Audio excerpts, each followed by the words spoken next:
তো দেখো বন্ধুরা, আজকে তোমাদের দেখাবো আমি কিভাবে শুক্তো রান্না করি। খুব হালকা করেই শুক্তো রান্না করি, কারণ আমাদের বাড়িতে যেহেতু পাপাই রয়েছে, পাপাই ছোট, ও বেশি মশলা টশলা কিছু দিই না। সর্ষে বাটা টাটা অনেকেই দেয়, কিন্তু আমি দিই না। আর ওর বাবাও খুব একটা ভালো খায় না। তো প্রথমে দেখো সব সবজিগুলোকে আমি ভেজে নিয়েছি, আর সব সবজি ভেজে তুলে নিয়েছি। আর পরে এখানে রাঁধুনি ফোড়ন দিয়েছি, আর শুকনো লঙ্কা ফোড়ন দিয়ে গাজরটা আর আলুটা একটু, তেজপাতা ফোড়ন দিয়ে গাজরটা আলুটা একটু ভেজে তারপর একটু বাটা দিয়ে দিয়েছি, রাঁধুনি আর আদা, এই দুটোকে বেটে নিয়ে একটু দিয়ে এটাকে ভালো করে একটু কষিয়ে নেবো। আমি আর কোনো মশলা দেবো না, শুধু রাঁধুনি আর আদা বাটা দেবো। এতে কী হয়, গ্যাস গ্যাস হয় না এই খাবারটা খেলে, কারণ অনেক সময় সর্ষে বাটাতে আমাদের অনেকেরই প্রবলেম হয়। তো এই জন্য আমি শুক্তোটা এইভাবেই রান্না করি, এটা হেলদিও হবে অনেকটা।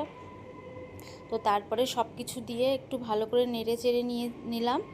নেওয়ার পর এখানে উচ্ছেটাও আগে ভেজে ভালো করে তুলে নিয়েছি। উচ্ছেটা একটু কড়া ভাজা করেই রাখতে হবে। বড়িও ভেজে নিয়ে তুলে রেখেছি।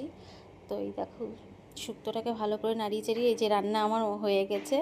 হালকা একদম, এটা আরিয়ান খুব ভালো খায় এরকম হালকা করে শুক্তো রান্না করলে। এমনি তো উচ্ছে রান্না করলে উচ্ছের কোনো কিছু খাবে না, কিন্তু এই শুক্তোটা রান্না করলে ও খায়।